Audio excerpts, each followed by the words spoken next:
Priya Devidasi from Chicago, Illinois. Hare Krishna, Shrimati Priya Mataji. Please accept my humble obeisances. All glories to Srila Prabhupada. Thank you, Mataji, for joining Bhakti Sangha conference call. Hare Krishna. Hare Krishna. Hare Krishna Bhagavati Vasudha Mataji, please accept my humble obeisances. All glories to Srila Prabhupada. This is Vinita Gandharvika Devidasi from College Station, Texas. Hare Krishna, Vinita Gandharvika Mataji. Please accept my humble obeisances. All glories to Srila Prabhupada. Thank you, Mataji, for joining Bhakti Sangha conference call. Hare Krishna.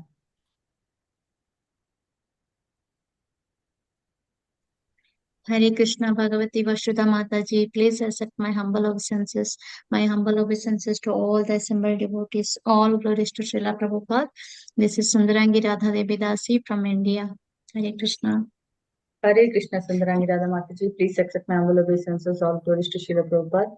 Thank you, Mataji, for joining Bhakti Sangha conference call. Hare Krishna.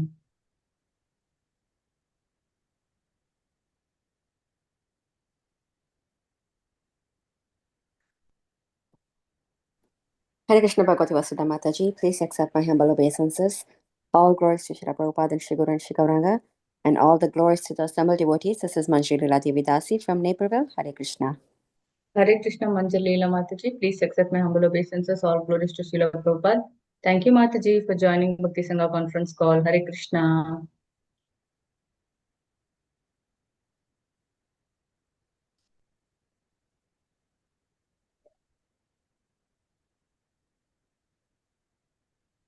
Hare Krishna, dear devotees. Is there anyone who would like to introduce on the call today?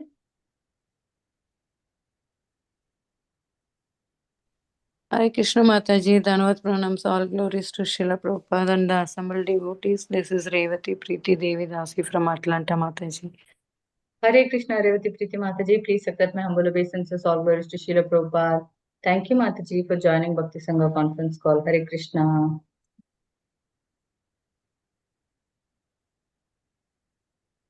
Hare Krishna Bhagavati Vasudha Mataji, please accept my humble obeisances. All glories to Srila Prabhupada and all the assembled devotees. This is Indulekha Karna Devi Dasi from Elgore. Hare Krishna, Indulekha Karuna Mataji. Please accept my humble obeisances. All glories to Srila Prabhupada. Thank you, Mataji, for joining Bhakti Sangha conference call. Hare Krishna.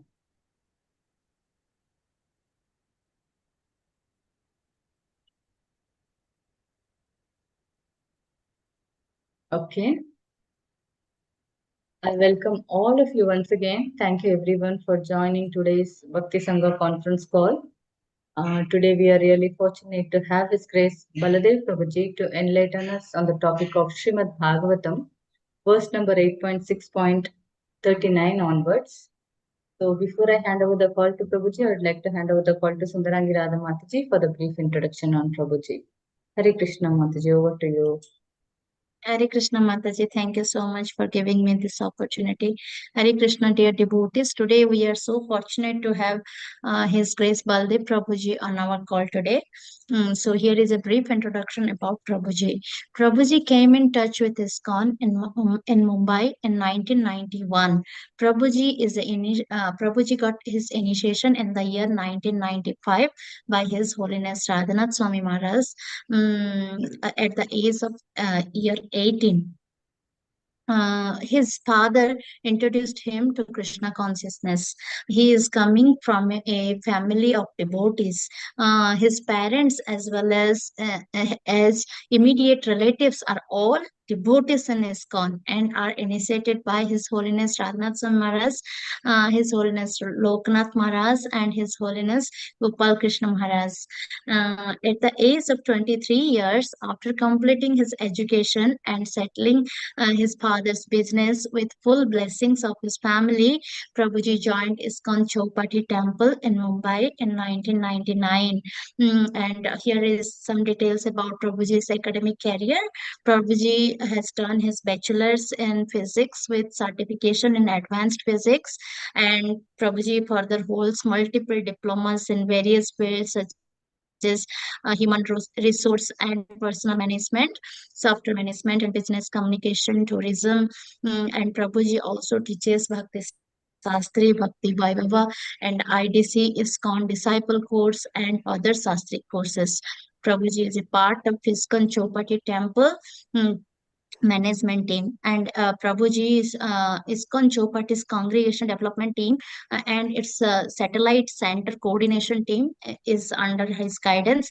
He is also part of team which oversees the management for the annual Kartik Yatra.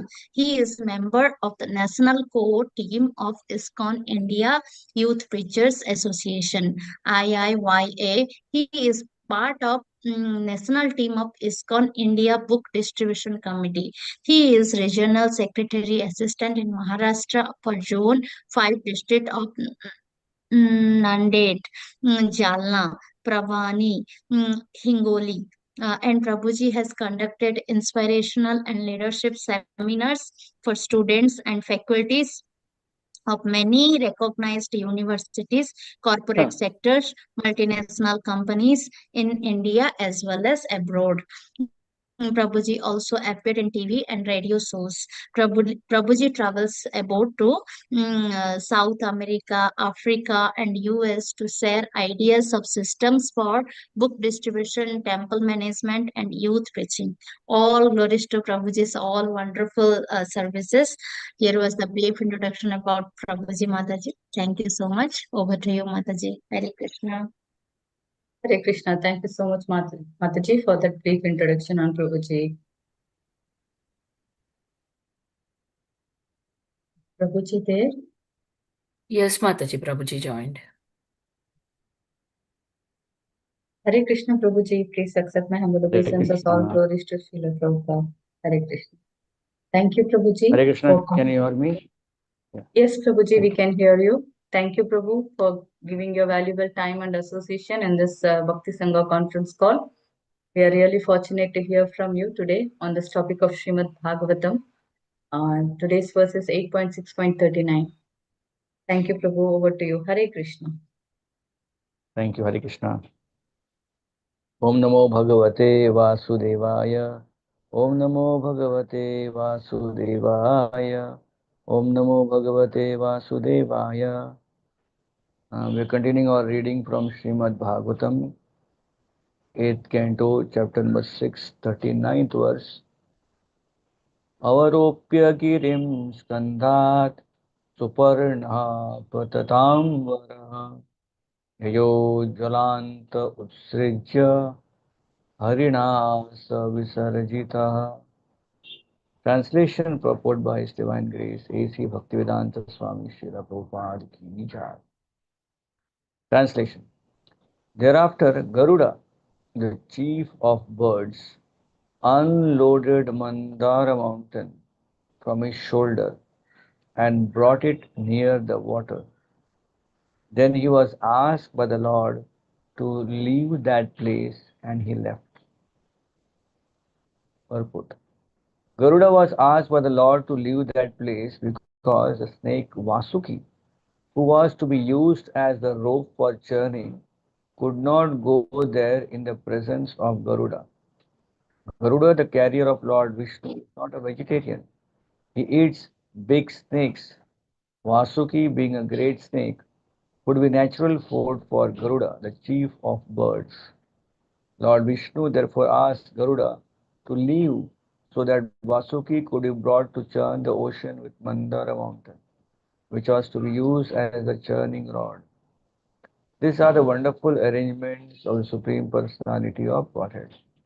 Nothing takes place by accident. Carrying Mandara mountain on the back of a bird and putting it in its right position might be difficult for anyone, whether demigod or demon.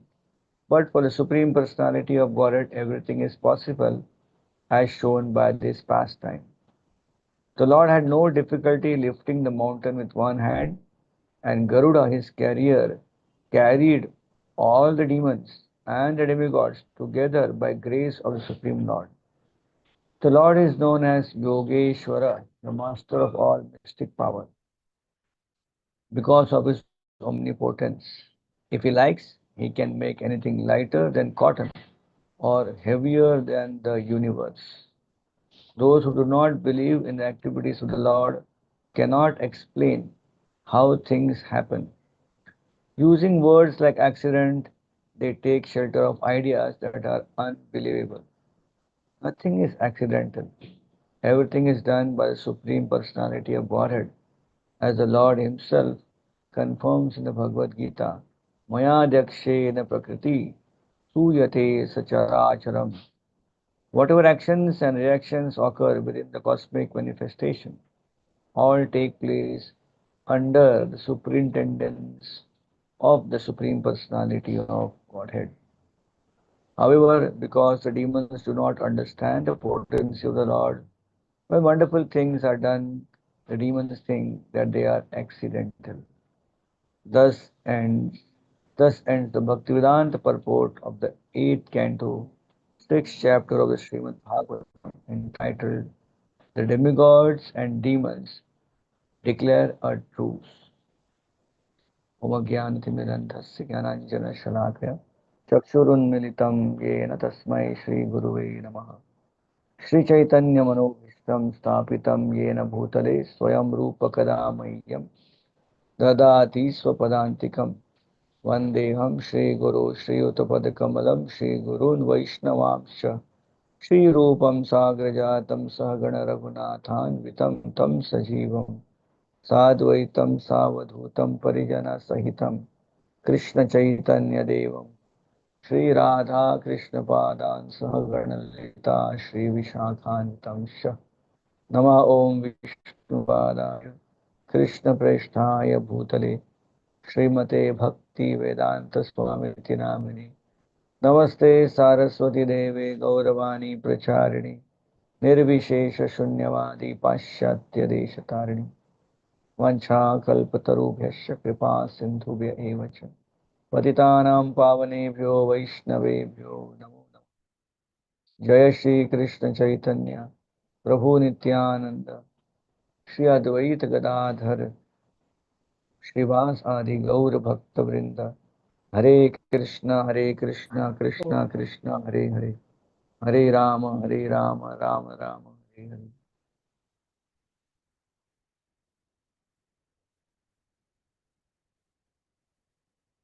Hare Krishna. Can you all see me now? Yes, Prabhuji, we can see you. So we welcome all the devotees on the Bhakti Sangha platform for the morning program there, and also welcome rather devotees for the Srimad Bhagavatam class here. This is the ongoing discussion on this beautiful pastime of Samudra Manthan, the churning of the ocean of milk. Srimad Bhagavatam is full of many beautiful pastimes and leelas of Supreme Personality of Godhead.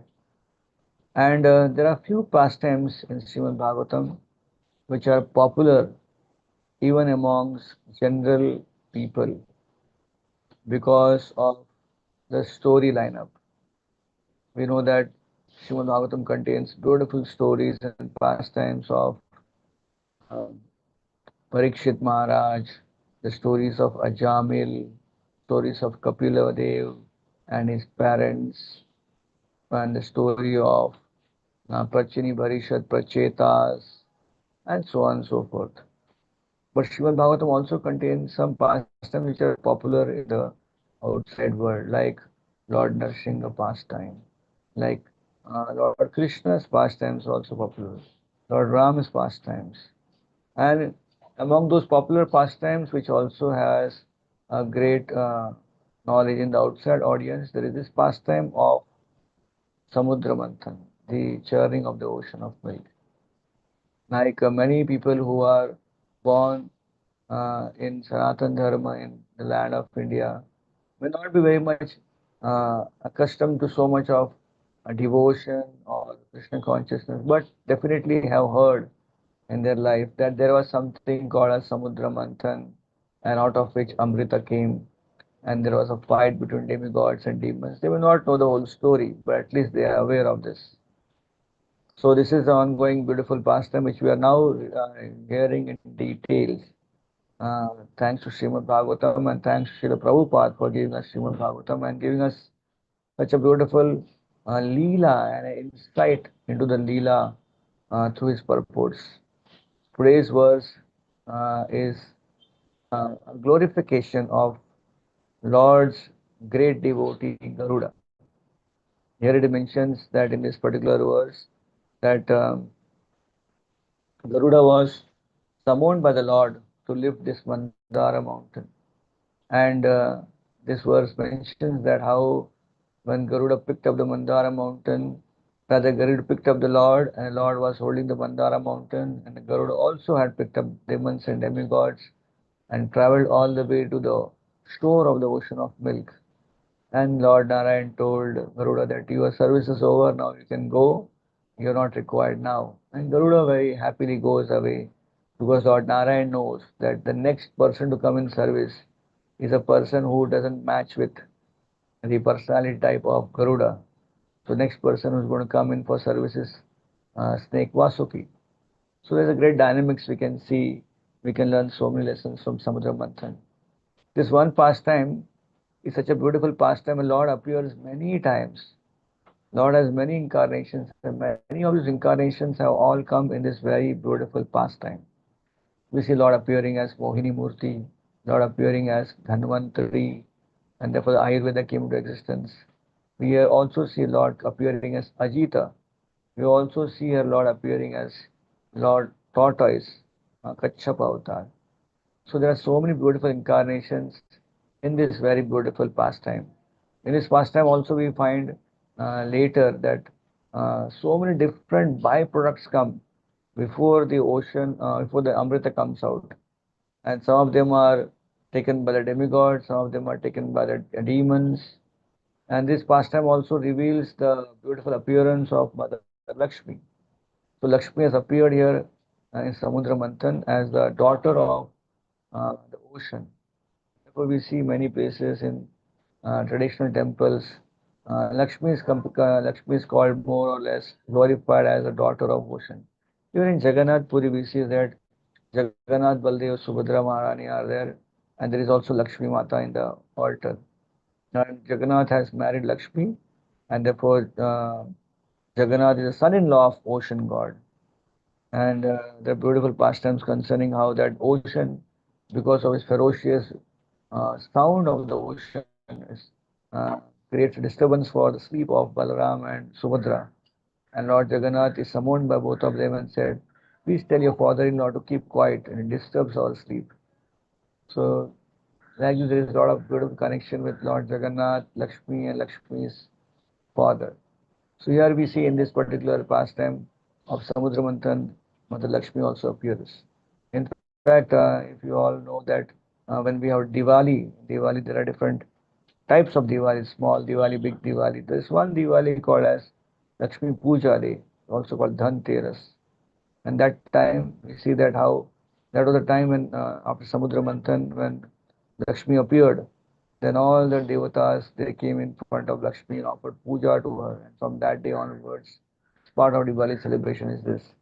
So this Samudra and Manthan pastime has a beautiful connectivity. So many different smaller pastimes and many well-known pastimes are connected to this one pastime of Samudra Manthan.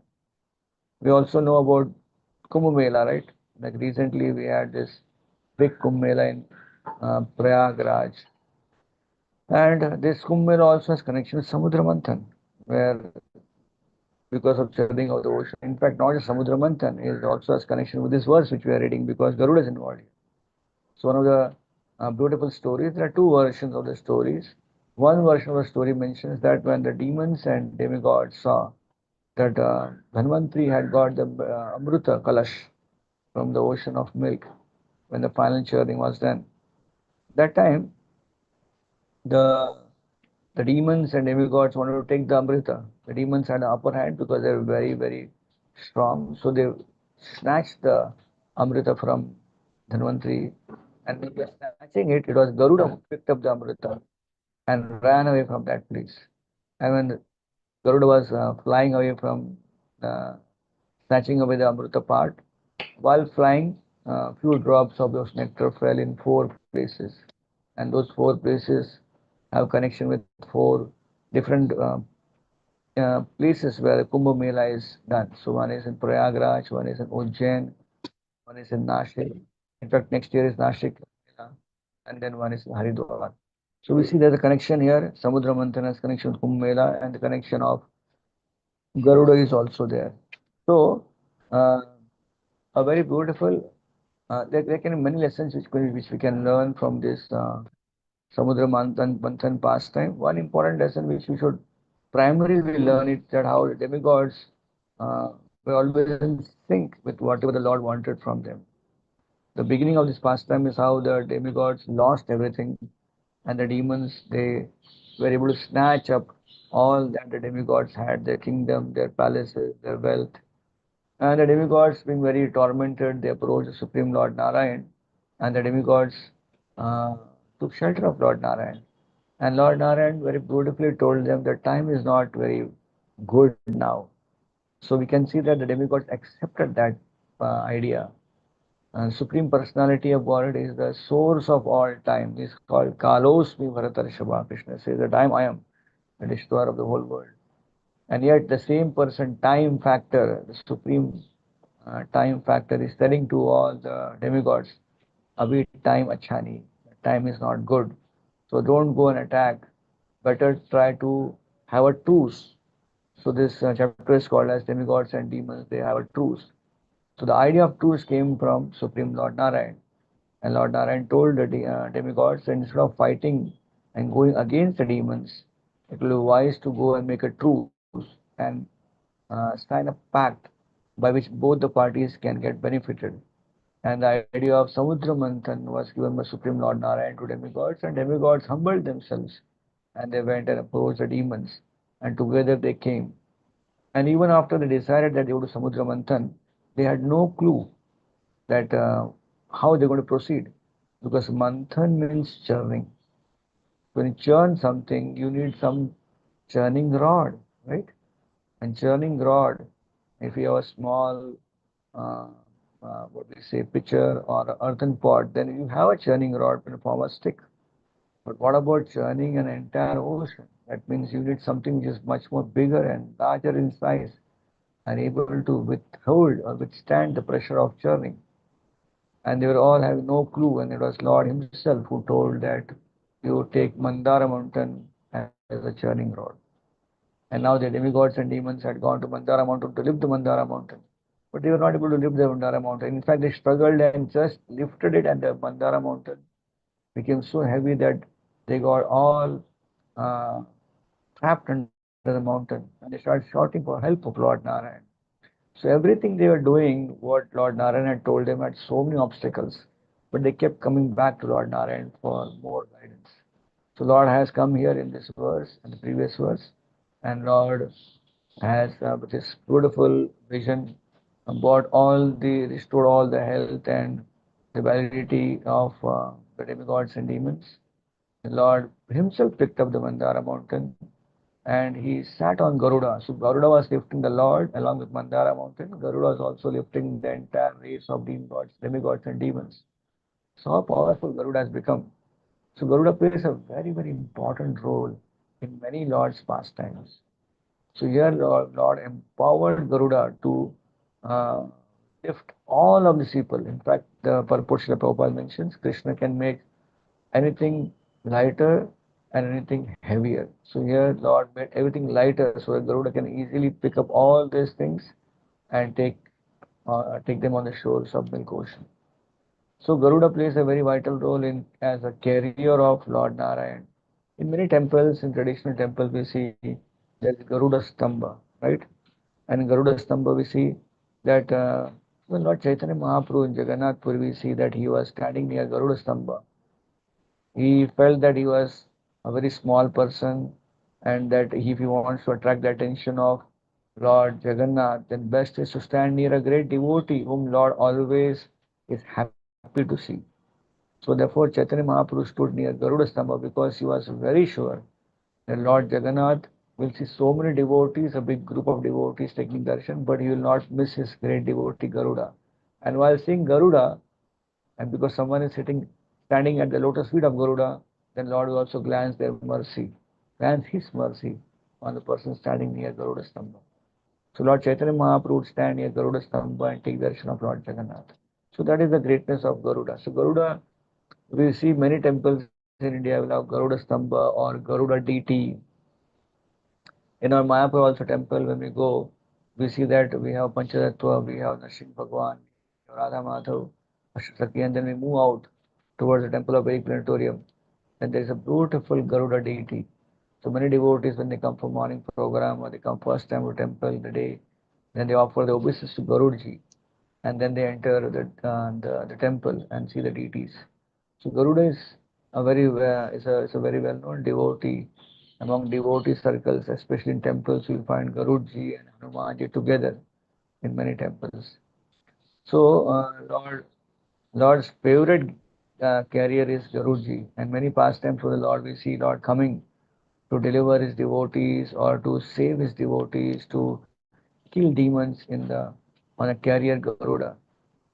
So I recollect a beautiful pastime of how uh, Garudji is always been carrier of Lord Narayan, and when Gajendra Moksha pastime took place, where Lord had come to save Gajendra from the crocodile, and our acharyas mentioned that Lord was so much uh, anxious, he had become rather impatient, and trying to reach his devotee was in trouble. So Acharyas mentioned that when Garudji was flying and Lord Narayan was on his back, Lord Narayan was not happy that Garudji is flying, was not flying enough fast. So it is said that he relinquished Garudji and himself ran to reach out to uh, bring Gajendra out of his trouble. So one more pastime, beautiful pastime of Gajendra, not Gajendra, of Garudji being the carrier of Lord Narayan. This is from the beautiful pastime of Lord Nrsimha. This comes from Nrsimha Puran, where Prahlad Maharaj uh, was been thrown from the cliff of a mountain into the ocean, and he just chanted the names of Narayan. Whatever Lord does is okay for him. And Lord came on the Garuda, and it is said that Lord uh, was trying to push Garuda to go faster and fly faster. And Garuda was flying at the fastest speed he could ever fast. More, he had never flew so faster before. But still, Lord was so happy, and Lord decided that he would do something to make Garuda travel very fast and more. So Lord manifested Amrita. Now this is something Amrita Manthan we are discussing. So Lord manifested Amrita uh, from his powers into his hand, and was feeding Garuda with Amrita. That you drink this Amrita and become more stronger and fly more faster. So Garuda was drinking Amrita and flying faster, and yet Narayan was not happy. So Lord Narayan thought that now I have to reach early to protect my devotee, and Garuda is not fast enough. So Lord jumped off Garuda and then started running towards that place where Prahlad Maharaj was in danger, and Lord came protected Prahlad Maharaj. So these are very beautiful pastimes, where transcendental pastime of Lord is reciprocating with his devotees. And Garuda, here Lord is so pleased with Garuda that Garuda is lifting not just the Lord, but even the Mandara mountain, the demigods and demons. And the previous stories we mentioned how Lord was not happy with Garuda, and he himself jumped off Garuda and ran to protect his devotees, the Gajendra and Prahlad Maharaj. So we see here beautifully this unique pastimes of Lord manifesting his various leelas with Garudji. So this particular pastime of Samudra Manthan, which we are reading in this particular series of chapter, it comes in the Chakshusha Manvantra. The Lagu Bhagavatam Rupa Goswami mentions that Lord appears. It is said, Lord says, Sambhavami Yuge Yuge. Lord appears in every yuga. But not every incarnation of the Lord appears in every yuga. It is not that in every Satyuga Lord Nrsimha appears. It is not that in every Satyuga Varaha appears. It is not in every Treta Yuga Lord Ram appears. So, Sri Rupa Goswami in Lagu Bhagavatam mentions different different manvantras in which a particular Lord appears in that particular Manu period. So in Chakshusha Manvantra, the Samudra Manthan episode took place, sixth Manvantra. And in that Manvantra before Samudra Manthan, Lord Nrsimha appears. So as for Rupa Goswami, Lord Nrsimha appears only twice in one day of Brahma. So one is on 6th and other is one more Manu which Lord appears. So Lord Nrsimha has just killed Hiranyakashipu. Previously Vara had killed Hiranyaksha. And after that what happened? The demigods, they were happy. But later on demigods made a mistake by offending devotees and their spiritual master. As a result, they lost power. Meanwhile, the demons had very much pleased their own guru, Shukracharya, and therefore they were empowered. And the demigods again lost the position. And now they were in fix, and therefore now that the demigods get back their position of seva, Lord is arranging this Samudra Manthan pastime. So here we can see beautifully, Srila Prabhupada mentions in his purport,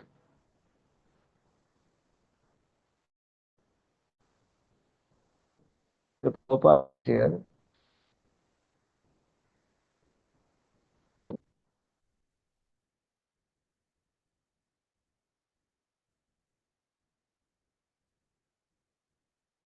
yeah. Hare Krishna, Prabhuji. Garuda was asked by the Lord to leave that place because snake Vasuki, who was to be used as a robe, could not go there in the presence of Garuda. I remember one time I was attending a class, a Bhakti class. The beautiful question came up that how can Garuda, who is a devotee of the Lord, as mentioned here, is not a vegetarian. Generally, our concept is that those who are devotees, not just they are vegetarian, but they are Krishnatarian. That means they eat only something which is offered to the Lord. And we don't even eat onion, garlic, tea, and coffee. So how do you understand that Garuda has the concession of being of even eating snakes and other things? So well, we should also know that there are different rules and regulations for different sets of devotees and different sets of personalities. Now, in the case of uh, living entities who are devotees but not in the human form of life, then they will basically always follow what their particular species and Lord has uh, given the quota of food they eat. Like, for example, I was just I mentioned to you that when we travel, many of the preachers, when they travel many different parts of the world, we see that in different parts of the world, the prasad is also different. Like if you go to, like I am now in Mumbai, but when I travel to Maharashtra, in Maharashtra, the prasad is different. Instead of chapatis, you may get bhakris, right? And in certain section of Maharashtra, if you go, then instead of in Konkan area, like those who know this, I'll just explain to you. If you go to Konkan area, then more often devotees who cook prasadam, they will put a lot of coconut in the prasad. But if you go towards Vidarbha side, then they will put more groundnut in the prasadam, in sabjis. And this is just a Maharashtra. You go to Gujarat, then Gujarat, the prasad will be more or less, will be every item will have some amount of sweet in that. They put some jaggery or some sugar. The dal will taste little sweet. It's two states I'm explaining. Gujarat has a different cuisine. Maharashtra has a different cuisine. Now this is within India. Now we go to South India. South India, there is always different kinds of item, more or less fermented items or rice items, right? So one rice is there, but the same rice is coconut rice or lemon rice or tamarind rice and kadam sad and so many different variations from same rice. So they have this idlis and dosa. In North India, if you go, there is more wheat-based diet, that is parathas or I hope I am not uh, I mean, enthusing devotees for prasadam now. I don't know whether prasadam time is there with all of you now at this time. But the point I'm trying to convey is that different places have different cuisines, different items. I remember one time one devotee from North India who had never visited South India, had gone to South India, and he was offered upma. So when he saw upma, he was very happy because he had experience of upma, but not upma. He had experience of North Indian cuisine of using rava, semolina, as a sweet. So in North India, upma, the rava is used as for making halwas.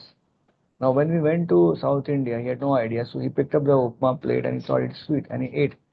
He was like his whole uh, the lips curled in distress. And he said, there's a mistake done by the cook. The cook, instead of adding sugar to halwa, had put salt in halwa. Another devotee has mentioned, tried to mention actually it's the right preparation. It's called not called halwa, it's called upma. In south you add salt, and north you add sugar. So within we see that how within the realm of prasadam also, within the realm of prasadam also we see there's so much of variety. Now I had good opportunity of also traveling in some parts of Africa, and then when I went there I saw that the prasadam also was the regular diet they follow. So there are different systems of prasadam. Uh, I had gone to even Bali, Indonesia, and there also I saw that there's a different cuisine. Whatever the local cuisine within the realm of the four principles, then they would cooking that and they would offer it to the Lord in the altar. The same in Africa also. So in different places there are different cuisines, and Lord uh, and the and the Guru Acharyas, they all agree and they arrange the devotees who are in that particular area. They eat as per the local traditions within the realms of the principles. So within our Krishna consciousness movement, as we travel all over different places we go, we find different types of prasad. Now in the case of Garuda, he was born in the bird race. He was born as a bird, and he was very fortunate that he got chance to be carrier of Lord Narayan. So being an eagle, the natural food, being eagle, the natural food for an eagle is snake. So in this case, when Garuda was eating snake, or as in Garuda's, in other case of Garuda being cursed by Saubhari Muni for eating fish, it was actually Saubhari Muni's fault. It became his aparadh of not allowing Garuda to eat his regular food. So within the Krishna consciousness movement, while in the human race we have a certain set of traditions which we follow in terms of food habits, speaking habits, eating habits, our costumes or our dress, but we can't kind of force that in other species of life. So other species of life, they have their own natural food. The most important thing is what they are doing after they eating their particular food. Now, in this case, Garuda was eating snakes, but after eating snakes, Garuda was serving the Lord in his different leelas. Like I was hearing a beautiful story, our beautiful pastime lecture from Jayapataka Swami Maharaj, and he was mentioning a very beautiful thing that how Raghunath Das Goswami was well known for fasting. Yeah, we have Panihati Chidadei festival, and then just before Panihati Chidadei festival, there is also the Pandav Nirjala Ekadashi. And Bhimsen, he was known for feasting. So Bhimsen was known for feasting, was told to fast. And Raghunath Swami, who was known for fasting, was told to arrange a feast. So both these Vaishnavas are Mahabhagavat. One is known for eating more prasad, and one is known for not eating prasad. But still they are great Mahabhagavats. So it is not that what you eat, how much you eat, that makes you Mahabhagavat. But the main thing is after you consume or after you do something, what is the next thing? What is the output of that? So Bhim said after eating a lot of prasad, he was Bhima Karma Vrikodara. That is activities like very gigantic, huge activities. On the other hand, Raghunath Das Goswami would hardly take any food. Once in 3 days, one drona, one leaf cup of buttermilk he'll take. But even after taking that buttermilk, then he would always engage in chanting the holy names of Lord and glorifying Lord Chaitanya Mahaprabhu. He would give classes speaking of the pastimes of Lord Chaitanya Mahaprabhu, which he had witnessed in Jagannath Puri. And he would do those classes on the banks of Radha. Those classes, all these great Vaishnavas and Vaishnavis would sit, and one of them was Krishnadas Kaviraj Goswami, who heard from him and made notes, and later on gave us the beautiful book of Chaitanya Charitamrita. So we see here that the whole idea of this food is based on how Lord arranges based on the species of life. So these are some beautiful points which we covered to Srila Prabhupada's purport today. So one last thing which I want to add today in Samudra Manthan pastime is that one thing which is reiterated again and again in this beautiful pastime of ocean of churning of the ocean of milk is the demigods kept on following with Shraddha, with faith, Supreme Personality of Godhead. The idea of ocean of milk came from the Supreme Lord, and even when the idea was getting through intense problems, the demigods never complained to the Lord. Oh Lord, you told us, so we did, and now this problem has come.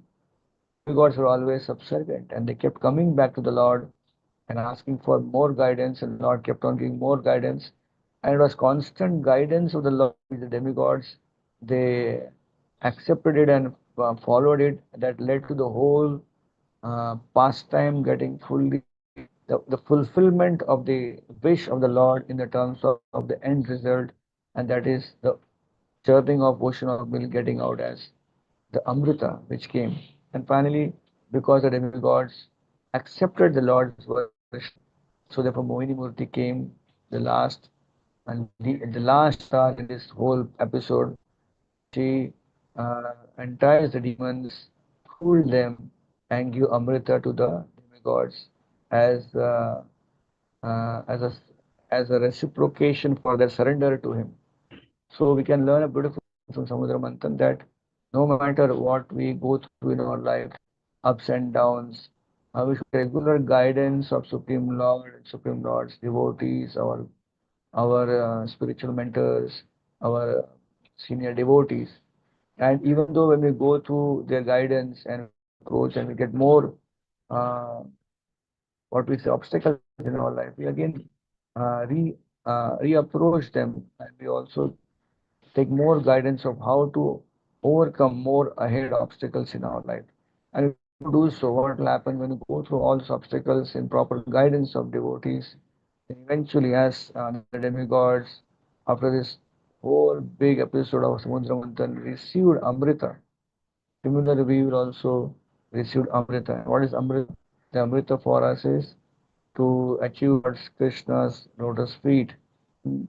The Lord Krishna is called as Rasaraj. He is also Rasamrita, is the ocean of all pleasure. So all pleasure-seeking living entities and ultimate pleasure will come at the lotus feet of Supreme Personality of Godhead Krishna. But to reach Krishna, the whole path is uh, paved with lot of obstacles, lot of uh, dualities of happiness and distress, profit and loss. And yet, when we take guidance of great devotees, guidance of Lord, the scriptures, and tread the path and finally achieve the Amrit, which we are looking after in our life for full success. Hare Krishna. So we'll end here at this time. Any questions or comments are welcome. Hare Krishna. Hare Krishna, Prabhuji. Thank you so much, Prabhuji, for this very, very wonderful, interesting class. Thank you, Prabhu. And that point that always we are been hearing about what to eat, what not to eat, how much to eat. But today I heard one thing that what is important is what you do after eating. Thank you so much, Prabhuji. Yes, that really matters because people eat just to survive, and what they do is what Krishna says. Thank you so much, Prabhuji, for enlightening. Hare Hare Krishna. Hare Krishna. Thank you. Dear devotees, if you have any questions or comments, you can ask now.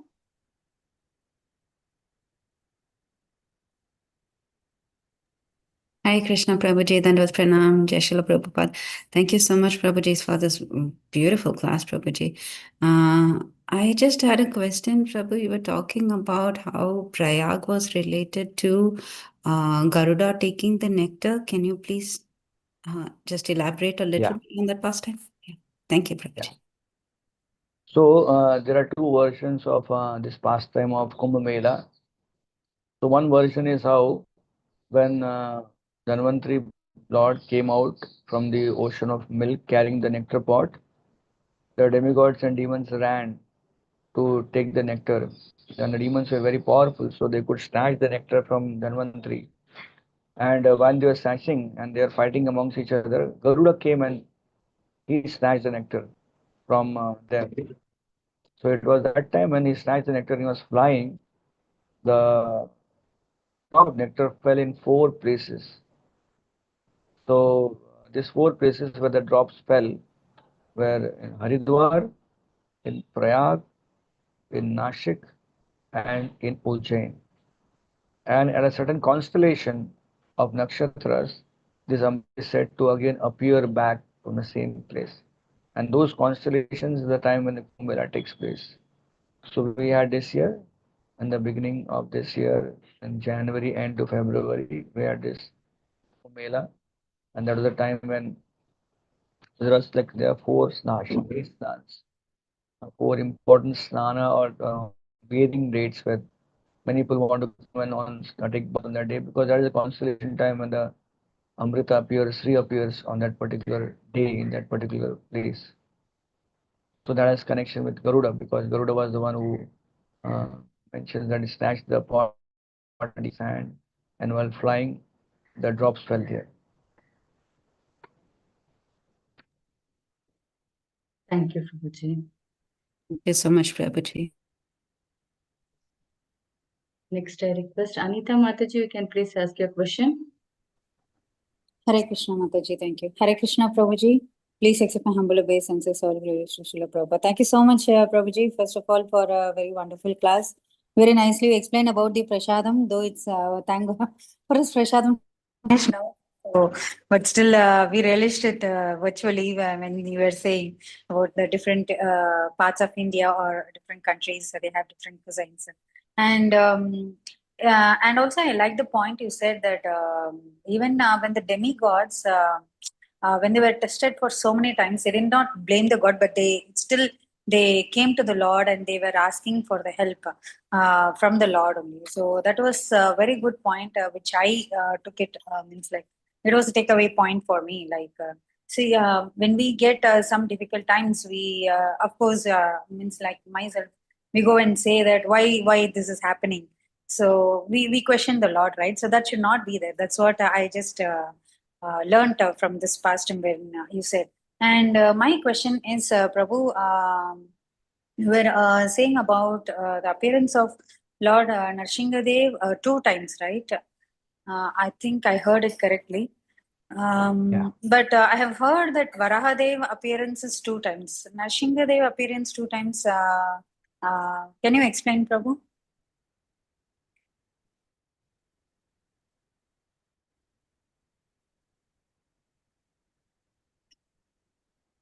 Hare Krishna. Yeah, I'm just looking at the reference. Sir.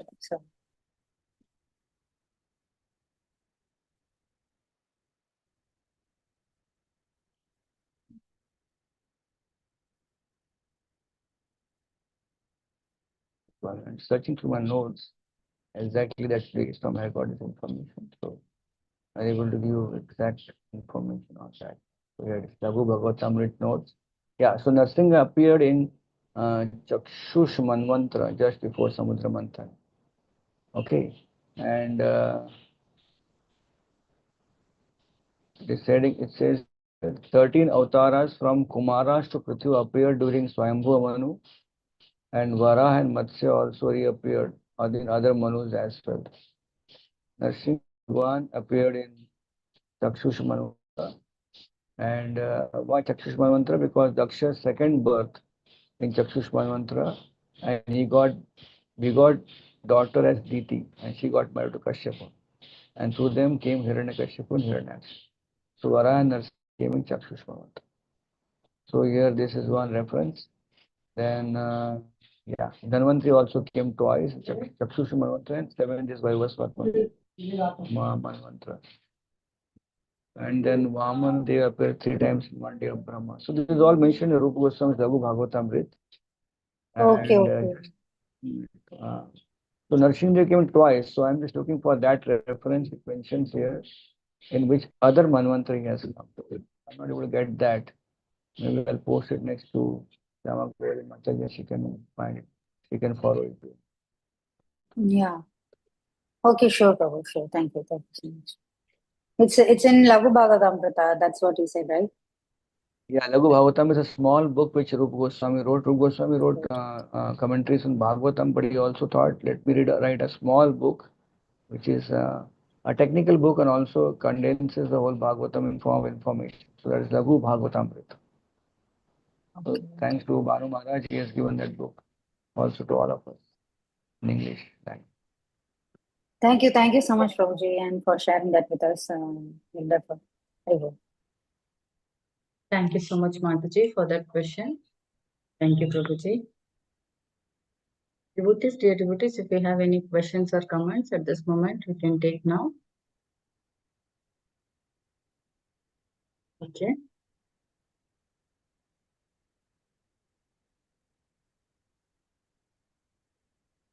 Okay, Prabhuji. If there are no questions or comments, your permission. Can I end now? Mataji, would you like to speak? Ramagori Hare Mataji. Krishna, Prabhuji. Thank you so much, Prabhuji, for the wonderful class and very nice stories about Garuda. When you come, we are always ready to hear stories, Prabhuji. Thank you so much. Thank you, Mataji. Thank you very much for inviting me. So nice to be with all of you again. I always get inspired to come to this platform, Bhakti Sangha. As Amrita is eternal, I see Bhakti Sangha is also very eternal. So many years it is continuing. And we hope and pray that this Amrita Sangha keeps running eternally. We may be there or not there, but Amrita Sangha keeps going eternally, right? Bhagavatam is Amrita, and this platform is also going on long time. A blessed opportunity to discuss even now.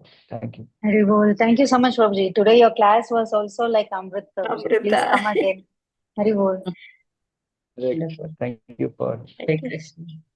Thank you, everyone. With pure obeisances to all Vaishnavas. Vancha kalpatarubhyascha kripa sindhubhyevacha patitanam pavanebhyo namo namah. Ananta Koti Vaishnava Vrinda Ki jai. Prabhupada ki jai, Srimad Bhagavatam ki jai. Baladev Prabhu ji ki jai. Jai. We will look forward for your association in the future. Thank you, Prabhuji. Hare Krishna. Thank you, Prabhu. Hare Krishna.